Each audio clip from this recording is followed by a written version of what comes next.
शेतकऱ्यांसाठी 28 एप्रिल सकाळच्या झटपट ठळक बातम्या. रोजगार हमी व घामाला दाम कमी. मजुरीत वर्षभरात फक्त 10% वाढ. चहा साखर 20% महागली. कुठे ऊन तर कुठे पाऊस. मुंबई ठाण्यासह कोकणात उष्णतेचा लाटेचा इशारा, तर मध्य महाराष्ट्र मराठवाड्यामध्ये पावसाची शक्यता.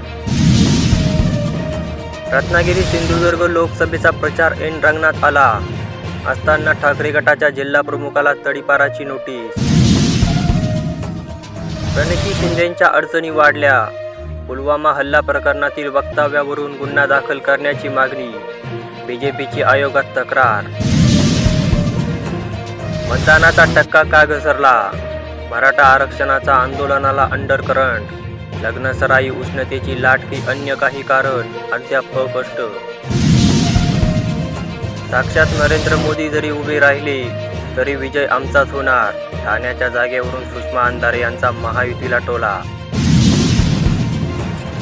शिंदेंना अटक झाल्यास सहन होणार नाही. अवघा महाराष्ट्र पेटून उठेल. शरद पवारांचा इशारा. मोदींचा पराभव राष्ट्रीय गरज असल्याचा दावा.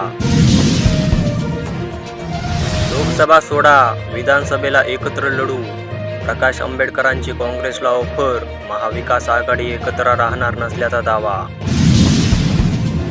खासदार पूनम महाजन यांचा पत्ता कट. बीजेपीची उत्तर मुंबईतून उज्ज्वल निकम यांना उमेदवारी. वर्षा गायकवाड यांच्याशी सामना.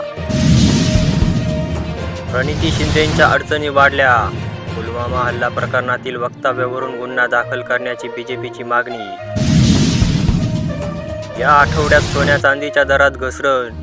सोन्याचा भाव 72,000पेक्षा कमी, तर चांदीचा दर 81,374 प्रति किलोवर.